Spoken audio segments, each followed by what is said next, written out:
विधानसभा का मॉनसून सत्र जारी है। आज सुबह एनसीपी अध्यक्ष और उप मुख्यमंत्री अजित पवार अपने सभी पार्टी नेताओं के साथ सिद्धिविनायक मंदिर में दर्शन करने पहुंचे और अभिषेक भी किया।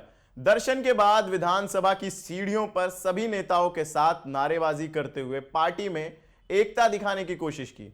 विपक्ष को जताए हमारी पार्टी के सभी नेता एक हैं और साथ साथ हैं। वहीं विपक्ष ने सिद्धिविनायक मंदिर में दर्शन को लेकर विपक्ष ने निशाना साधते हुए कहा कि दर्शन से पहले अधर्मियों का साथ छोड़ना जरूरी है।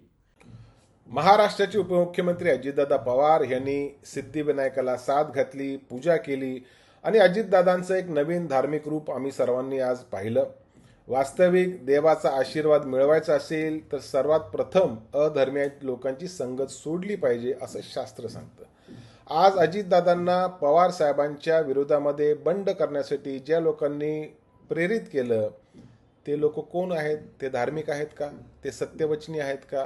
तर महाराष्ट्राच्या आणि देशाच्या जनतेला हा प्रश्न विचारला तर महाराष्ट्राची आणि देशाची जनता सांगेल की ही लोक सत्यवचनी नाही, ही लोक धार्मिक नाही, ही लोक पूर्णपणे अधार्मिक आणि अधर्मी आहेत।